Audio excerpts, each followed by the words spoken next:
Hello. Can you hear me? Yes, perfect. Okay. Thank you How so are much. how are you? Thank you. I'm great. I'm great. Thank you. How are you? I'm great as well. Thank you. So nice to connect. Yeah. Thank you so much. I've been catching up on your lives for a couple of times, and now we connect here on my show Moments with Masters. So, welcome to my show Moments with Masters. And before we dive into our conversation for the day, I would like to introduce you to my viewers. Well, our master for the day is a human potential catalyst, Deborah Corbin. She has spent 20 plus years in the field of education. She started in early childhood as a literacy specialist and then moved on to the collegiate level, working in curriculum and instruction. She spent many years leading professional development learning experiences for educators. Her specialty was leading educators to become highly skilled at implementing research based curriculum and using it to inform quality learning experiences for optimal student learning. Her passion is in identity work and human potential, and she brings a broad based understanding of human behavior and innovative leadership practices to lead individuals to execute from their highest potential. She specializes in mind mastery techniques and strengthening personal competency and confidence. She holds herself and others to a level of peak performance and excellence. She currently stands at the helm of I Am mission, Impact Activator mission. In essence, this mission is here to pull the leader out of those here to make an indelible impact in the world. She believes that we can change the world one person at a time by cultivating deep inner personal agency. She is the founder of the Miracle Morning Method and the Emotional Freedom Healing Technique, both of which are the catalyst to personal sovereignty. She works with world leaders, business executives, as well as individuals to bring highly conscious, world class leadership and excellence to their domain of impact. Welcome to my show, Deborah. Oh, thank you for having me. I really appreciate it. Thank you so much. Deborah, first thing, I heard once you say, and I know that you believe in it, that it's not the strategy, it's the inner psychology which takes us to where we want to go. And see, on the one side, we talk about the inner psychology, and on the other side, we talk about, the action, doing the do. So how do you relate these two sides? You're talking about the inner psychology. On the other side, we are talking about taking the inspired action. So uh, Right. help us understand, how do you address that? Well, first of all, in order to take inspired action, one has to know who they are, right? They have to know the depth of what they're about to pursue, what action, how they're going to relate to people. And so your outer actions are a reflection of how you feel about yourself on the inside. And if there's a mismatch, then we have mediocre experiences. We have all types of experiences that don't lead to what I like to call making an indelible impact in the world, whether that's as a mother, as a father, as an entrepreneur, as a teacher. But it has to have you have to have an identity that is solid with your inner wisdom.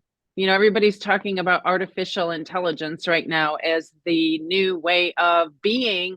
And yes, that's a tool, but we have a tool within us, which I refer to as infinite wisdom.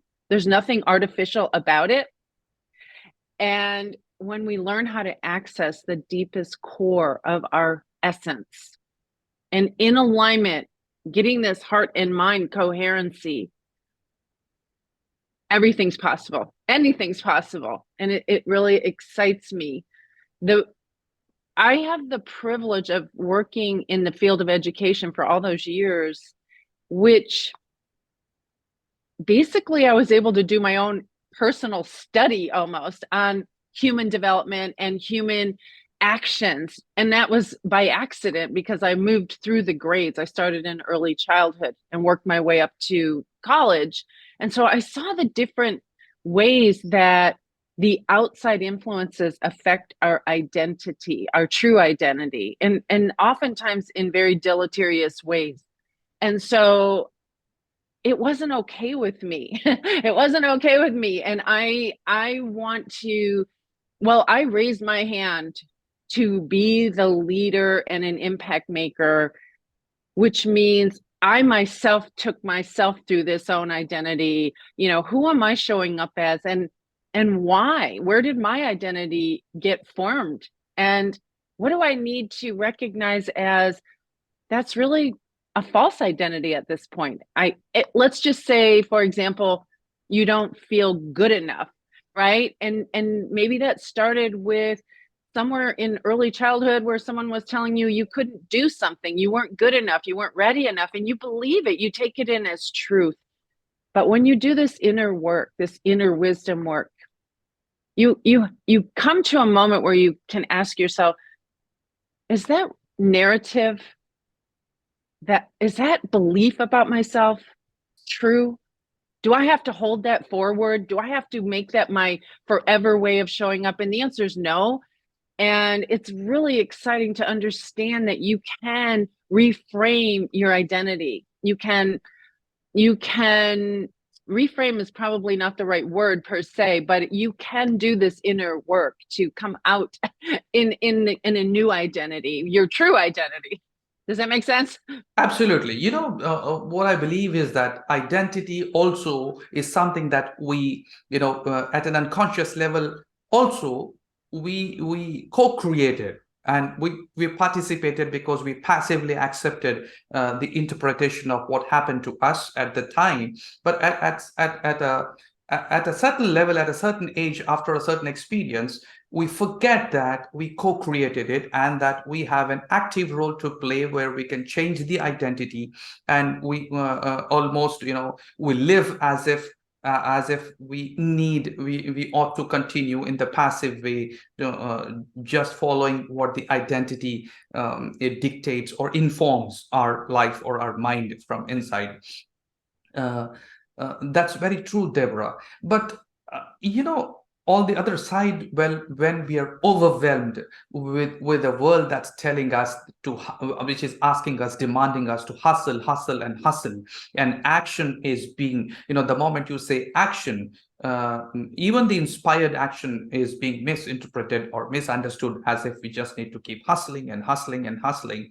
And we here are talking about that inner work where we realize our role, our active role, to change the identity in a certain way that gets us to our results in a more effortless and joyful way, and in a way that we would love to create actually. So how are you doing? How are you getting this message out? And how are you creating and helping your clients to create this identity? Well, you're speaking my language here for sure.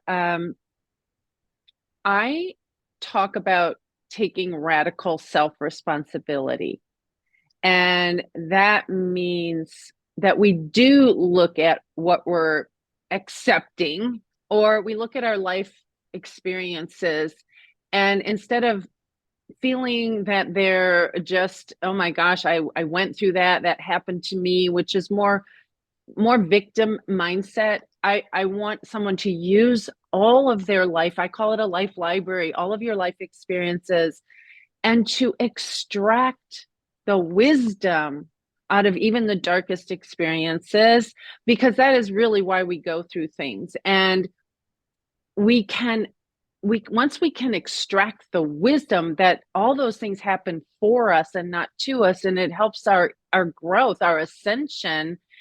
And it becomes a choice at this point when you start to learn how to really work through this, a radical choice to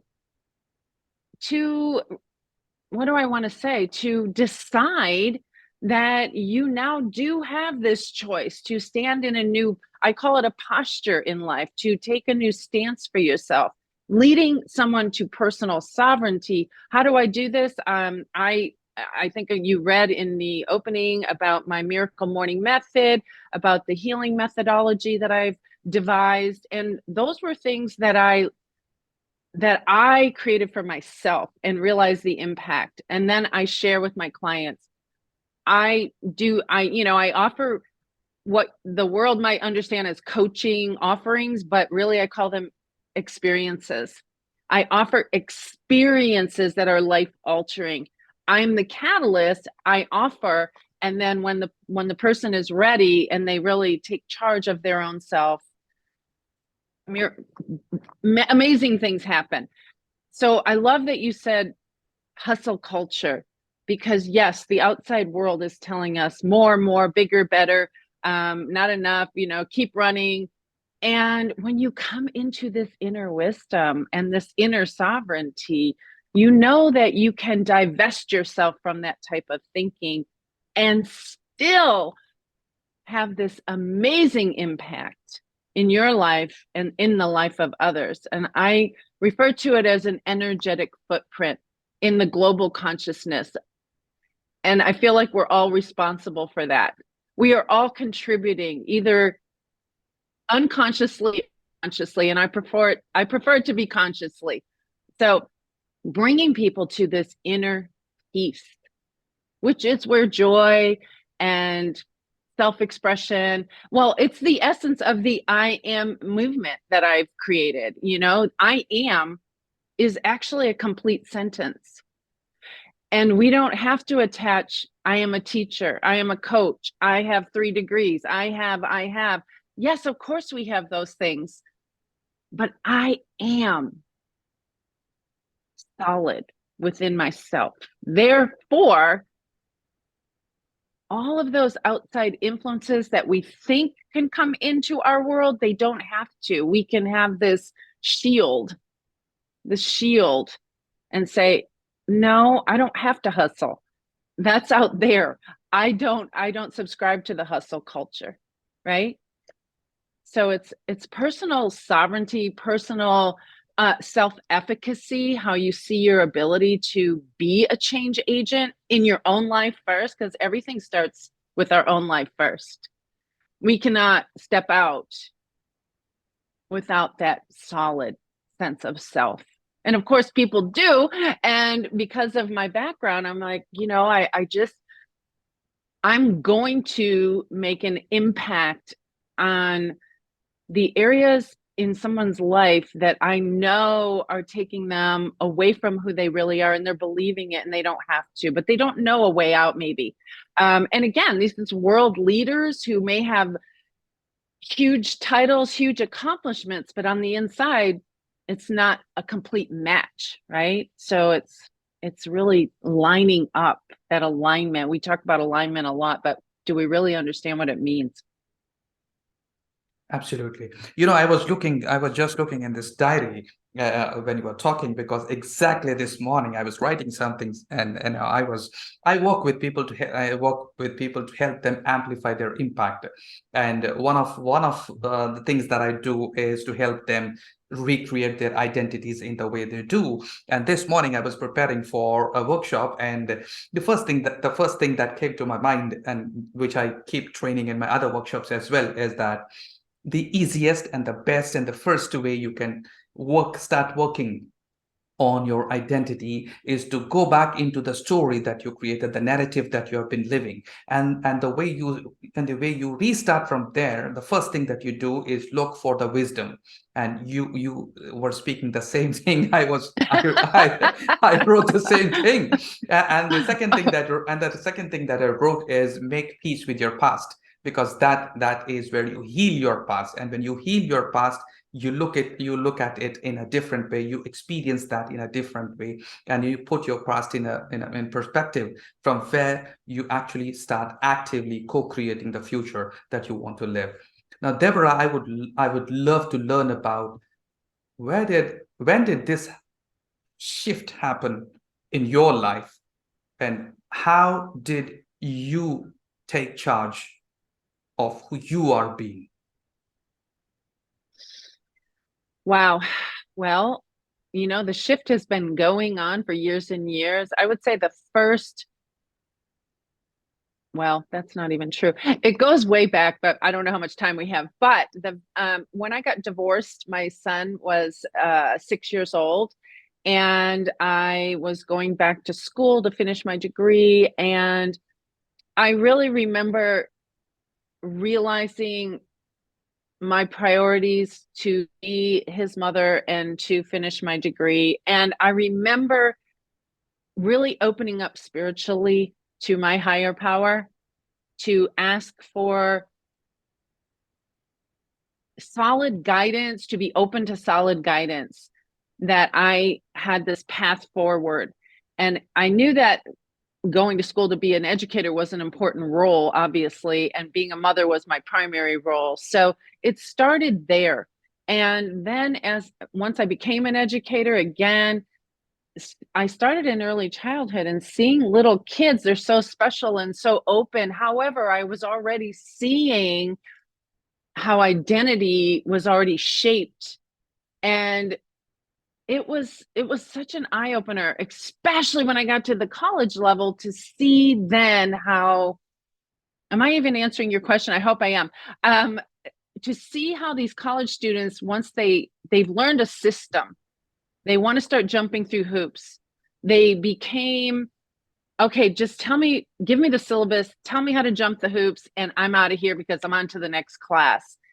And I remember thinking, wow, little robots, right? I remember thinking that. And I felt the charge within me to raise the level, raise the bar in my classroom for this of excellence, for calling people to see, if you're going to become an educator, it's not just a job. You're going to have this privilege of working with individuals. And I would help them cultivate a philosophy of education. They had never even heard of such a thing. But really, that's your why. Why are you doing this? What do you stand for? Because in life and in education, things go round and round. You'll get one thing, oh, we're doing this now. And then next day, oh, nope, we're doing this now. But what doesn't change is what we know about human development. No matter what someone's asking you to do and how to do it, you filter it through a level of excellence of knowing, and then you never compromise on the individuals in front of you. So I have taken that into the work that I do now. I'm always looking at the individual in front of me, meaning they are a unique human being. I may have tools and things, however, it's a connecting deep. So I felt this, to answer your question, since I was a little girl, I have felt that I am very conscious about other people, other souls, and bringing out the care and the love and the wisdom to give them permission to be all they came here to be. So did I answer your question? I know I go off on. Yeah, absolutely. Yeah, it's a calling, it's a Yes. calling, and it's something that I don't take lightly. Actually, I take very seriously. And I have, when someone comes to me to work with me, I see that as a very, very huge responsibility, and that I have been given the grace to dance along with somebody, a human being. And yes, I'm very straightforward. I'm very truth speaking. I want to help you get the results you come for, but it's a deep caring. It's a deep reverence for somebody's life, right? So I just feel very grateful that this is what I've been ordained to do, and that I'm aware of it, and I've said yes to it. Fantastic. Deborah, how important do you think on this uh, path to actualize one's potential is to have a coach, to have a mentor by your side, to help you, guide you on this journey? Because I've seen hundreds who really want to change, but then something stops them from connecting and seeking help and Mhm. asking for support, and or Mhm. even sometimes accepting the offer of support. It becomes very difficult. And I've also seen the kind of people who have this, one part of their personality which has developed this false pride of all the, educational qualifications and their job titles, which stop them from being vulnerable and from being open to ask for support or accept support. And most of them I've seen in the leadership roles as well, because they have these titles and they don't want to show their vulnerable side to somebody and be seen as someone who needs help. So Mm. I would like you to speak on this. Yeah, we're all teachers and we're all learners. And the minute we forget that we're also a learner and that we need guidance as well, no matter what level we're on, we all can benefit from walking this life journey with a guide, a mentor, a coach, whatever title you want to give it. And here's the thing. I know what you're talking about when people, they hear the offer and then they decline.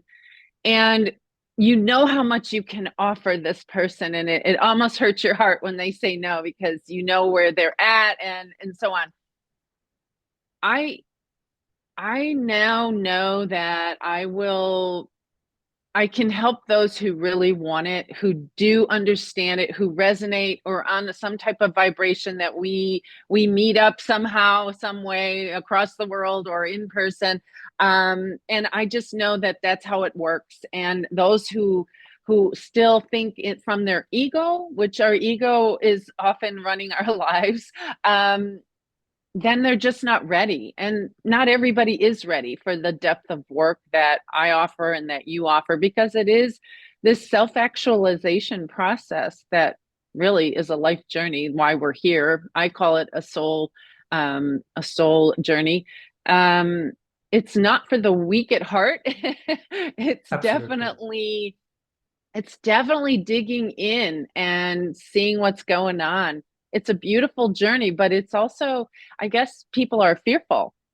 Fear comes into play. And, you know, what can you do? You can only offer. You can Absolutely. lead a horse to water, right? So, Yes. but I do feel the more you can communicate as a, let's say, coach, mentor, the more you communicate, then people understand more because maybe they don't have a schema of what you're talking about. There's different kinds of coaching out there that sound similar, but they're not similar at all.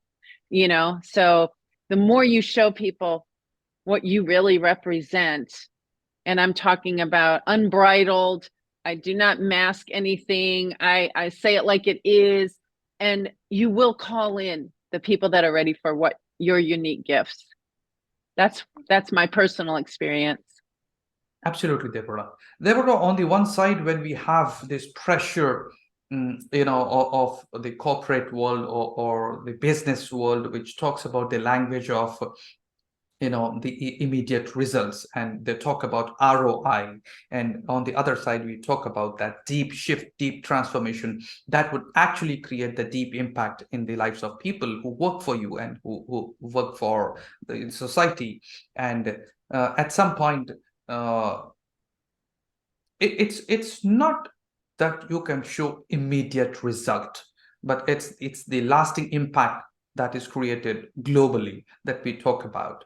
Then how or what can coaches and people like change makers and, people like us can what can we all do in order to serve this idea of helping people actualize their potential by becoming more aware of who they actually are than being focused on the short-term result oriented strategies that people are obsessed about? Well, for me, helping somebody look inside at the truth of their life in all aspects, right? All aspects, your relationships, your money, your professional world, your experience as a parent, because your results are right in front of you. And often people are coming to you because they're not happy with those results. So really for me, it's shining a flashlight on what is. There's no other way to look at it, but let's look at the truth of what is, which is often what people want to look away from. They don't know what's going on in their finances. Their finances are disarray. They don't know about what's happening. Their relationships are less than satisfying, and their job. I know many professionals who have earned degrees who go to jobs in drudgery because it's not in alignment really with what they truly want. So let's look at the truth. I'm a big, huge truth teller. And that is the opening to the ROI that you're talking about. Because if you're leading and living in a life, a professional life or a personal life that is less than joyful, as you mentioned earlier, less than just drudgery, mediocre at best, then are you willing? Now are you really willing? Because there is an ROI on this work. There is. And I do have many, many, many client testimonials to speak to that ROI. But as you said, we do live in a world that instant gratification, like, well, show me how I'm going to have this money, or how am I going to get my money back? Or, money. I always talk to my clients about money being a placeholder. And what I mean by that is people will make decisions based on money. Well, I could never pay that much money, or I don't have that money.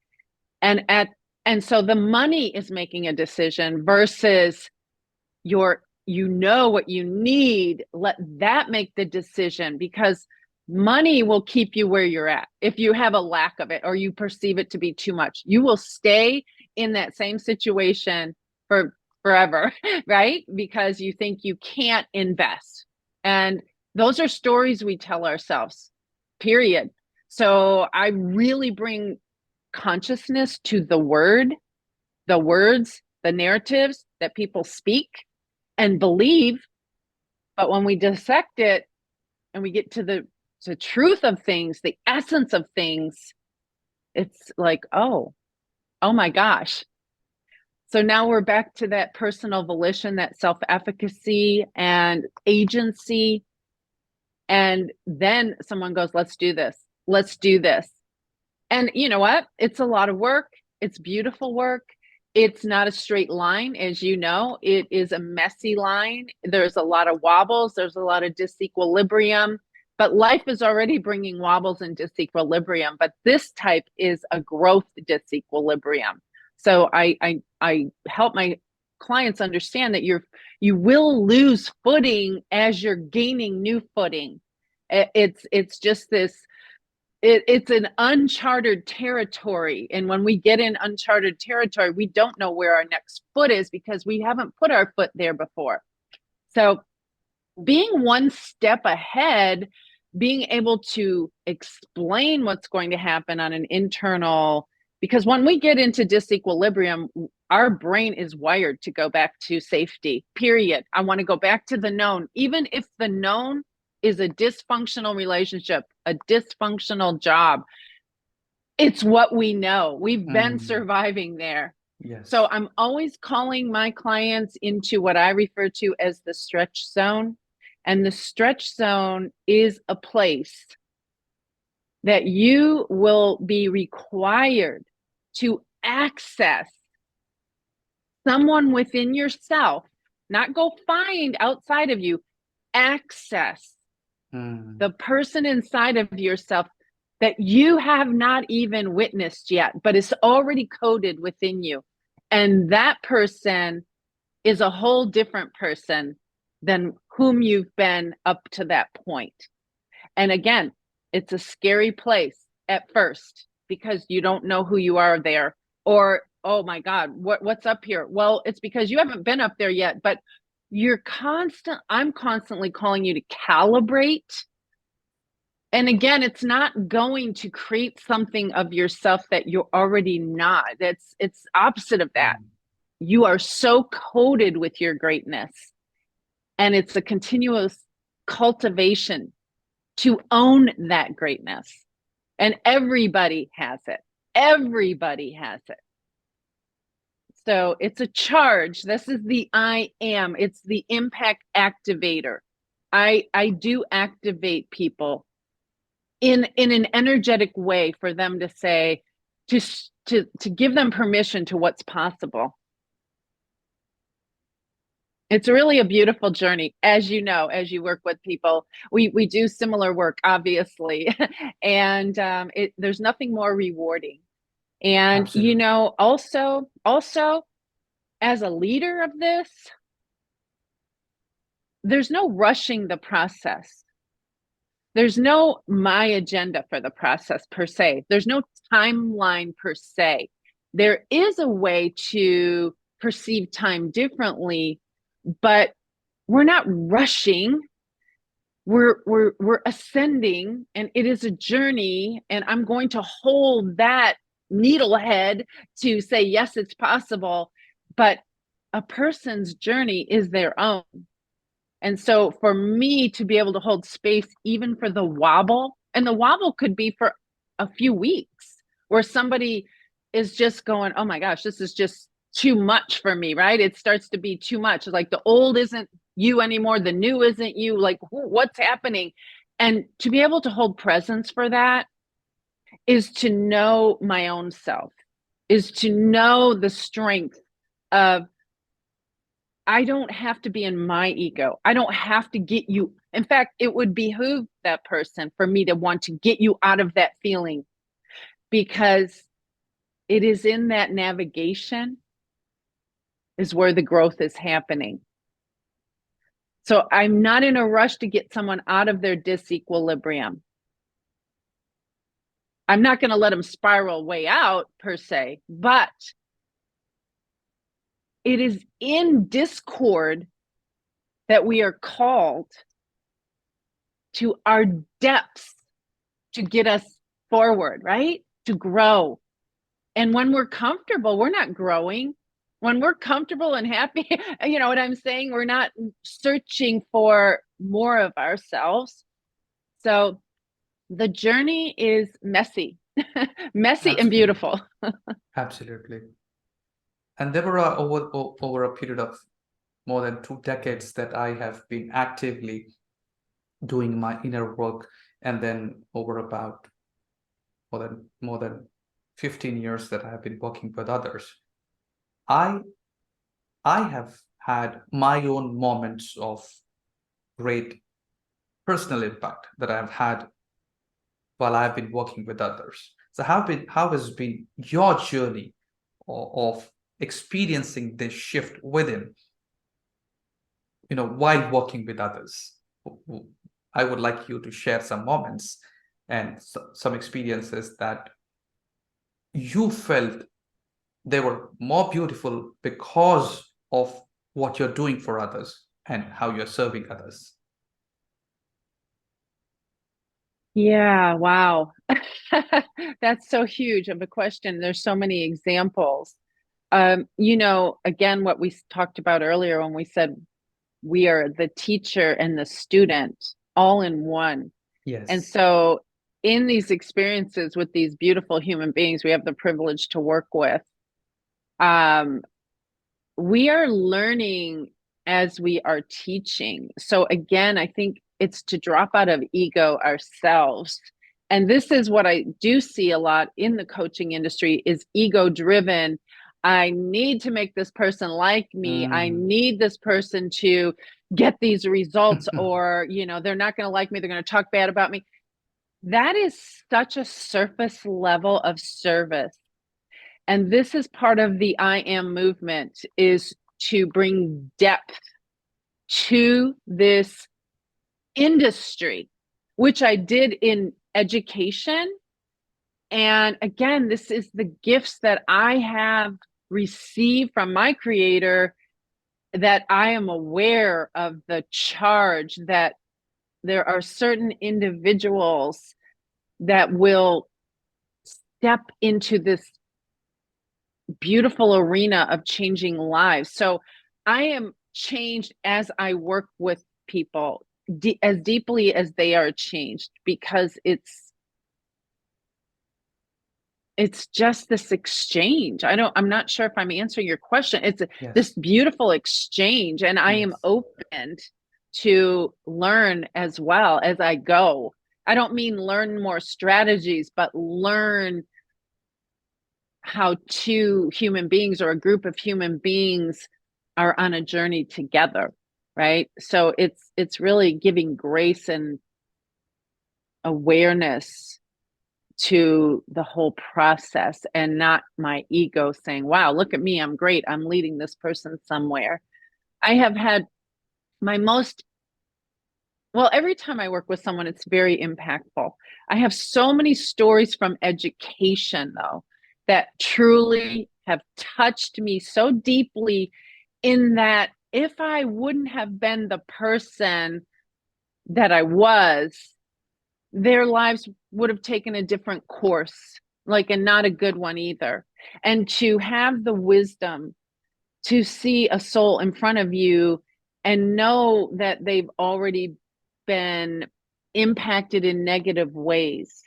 And I could choose to just do a job and get them through the curriculum, or I could choose to be a true change agent in their lives. And that's always, and again, I'm in full gratitude for being able to be this.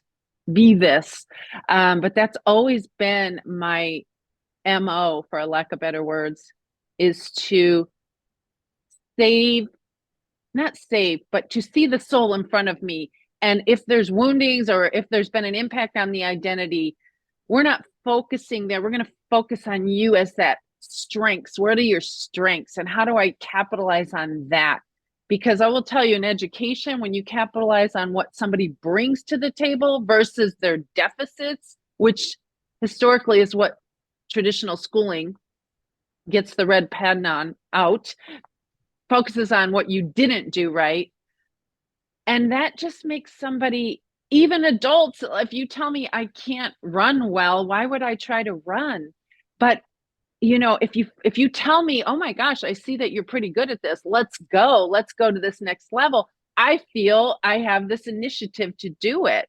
So to me, it doesn't even make sense why we injure people with the red pen, so to speak, when we can cultivate them in an area and see them in their light, see them in their strength. So the educational stories that I have are profound and impact what I do to this day.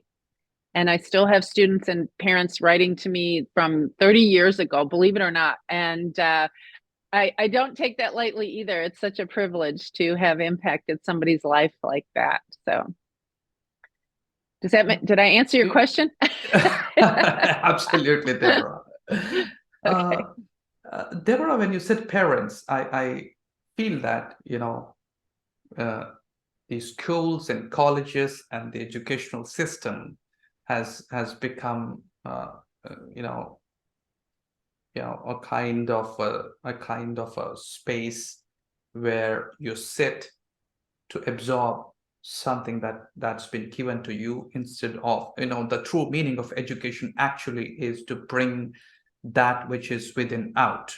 But then the schools and colleges where the students sit there, it's like to passively sit and, wait for something to be downloaded into them, instead of awakening that which is actually within. And then self-actualization, or the personal growth, or the personal transformation is kind of postponed till you're 30, till you're in your 30s or 40s, and when you go through an experience, and then you have that, those moments when you feel that, okay, something is not working right. How can we bridge this gap? And in doing that, I feel that parents also have to take responsibility of this, and maybe parents could actively work with their children to bridge this gap between the traditional schooling and the actual education of life. So what would you advise, or what suggestions do you have for parents that they can also contribute to their children in giving them the real education of life? Mm, such a big, important question. Um, it goes back to the I am because we can only parent from whom we are. Absolutely. And if we are not in tune, then how will we be in tune with our kids? So, conscious parenting, I can run courses, experiences on that all day, every day, because conscious parenting is really being conscious of who you're being.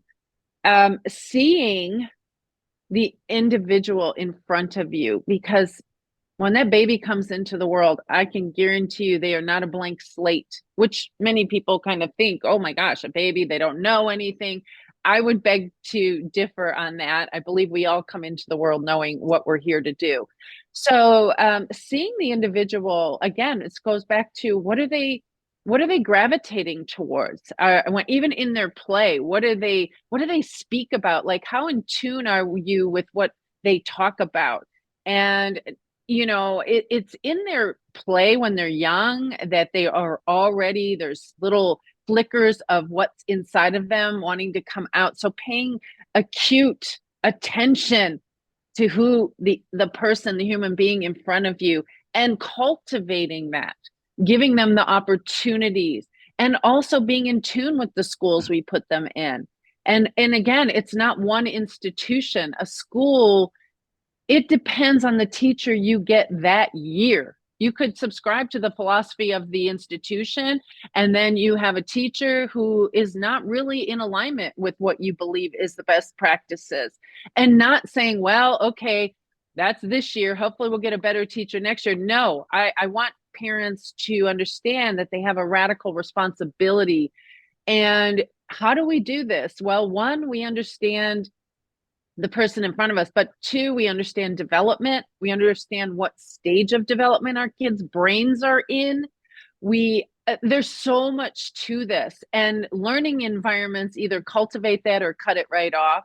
So I would say being in tune with different styles of institutions, what type of learning environments that is out there, and is it in alignment with what you want your child to experience?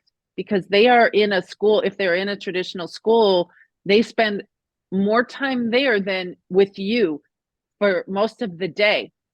And that's important. What is going into their psyche, their identity?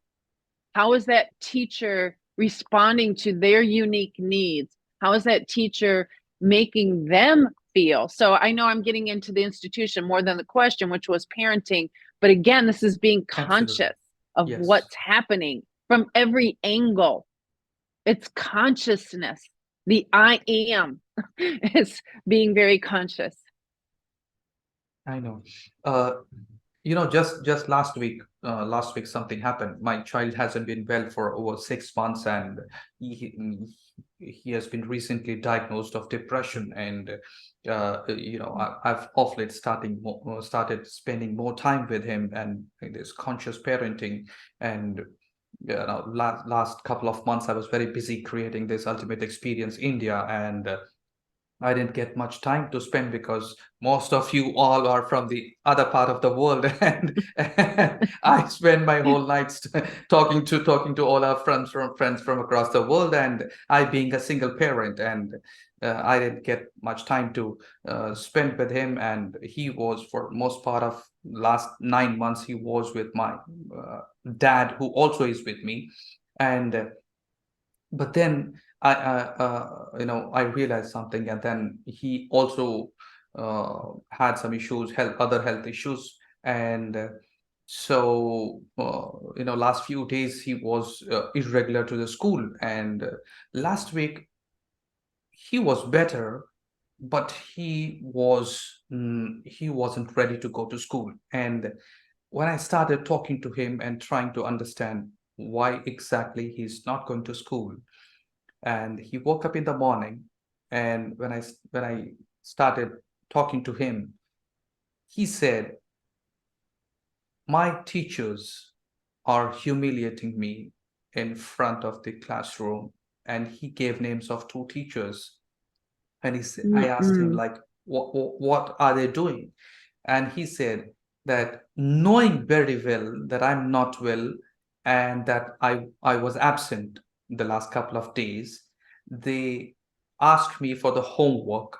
And when I tell them that I didn't attend the class, so I didn't know, they make a joke out of that in front of all my classmates, and they say, well, you're always absent, so what's a big deal about it? And then everybody laughs Mm. at me for no fault of Mm. mine. So why should I go to school when I'm being humiliated? And Mm. I was like, oh my God. And and you know, I told him that, go this one day, I'll do something, and they will not say that. And I told him that I'm going to talk to them, and I'll ensure Mhm. that they'll understand why you were absent, Mhm. and that you'll learn. And the once he trusted me, he went back to school. I wrote a detailed message to the teachers, and I Mm. appreciated their support. And at the same time, I told them that he he is not intentionally being absent from school, but this is what he has gone through. And also, he actually wants to learn and he wants to come to school. And I wrote a positive, loving message to them. And Mm. there is a change. And Mm. he didn't complain after that about any remarks being passed. So I felt that it's not just about what you see on the outside. There is always something on the inside. And when and that's not just about child or the teacher, it's more about the parent as well. And as a parent, to to be present, to hold space, to Mhm. understand the reason. And and a small reason could go invisible, and then do the damage in many invisible ways, in many different ways, and which in later years develops part of his identity. And then Mhm. it becomes like a reality for all of us. And then we Mhm. pretend as if we are victims of the school, or we are victims of the teachers, or we are victims of the educational system. But somewhere I believe that parents play an important role, and more than the teachers or the educational system, which is as it is. And I think the Mhm. only way we can make a significant change is by being conscious parents, and the whole Mhm. next generation depends on us. Thank you so much, Deborah. And I would like to Can ask I you. just say, Yes, yes, oh, absolutely. I just Yeah. want to say one thing about that. That is Yes. what I refer to as the power of one. Hmm. The power of one, meaning obviously you're your son's father and you took action to have a level of communication with the teacher that was intimate and that was it was loving, but it was also, hey, this can't go on, basically. um and we need people, not just parents, but we need leaders that understand the power of one. It only takes one person to impact someone's life and change the whole trajectory. And also with children, and how old is your son? 10 years. Okay, so 10 years. He's coming into a place to cultivate his personal volition, to find a voice for himself, because it's wonderful to have parents that do these things. But let's say he didn't, and we don't want him to be, or any other child or any other human being, to be subjected to someone else's, what I would say, carelessness. Hmm. And so to curate this voice even within young children, to be their own advocate. I'm very much into personal advocacy, as you can tell. And to teach him that he has that within him to communicate with the teacher, not maybe in front of all the students in the classroom, but to ask her, may I speak to you after school or after this class? And to give him practice in using his own voice to act as his own agent, his personal agent, because that's what we all need, is to be self-led and self-sufficient, to be able to handle what we need, to speak up. And that's grown women, grown men are not speaking up. One, we've been told to be quiet. Be quiet. That's your elder. It's not about an elder. It's not about disrespect. It's about volition and having a voice. And that will heal your son and anyone else when they find their own strength. Absolutely. Deborah, the last thing I would like you to speak on is, what about grown-ups? I've seen how do you help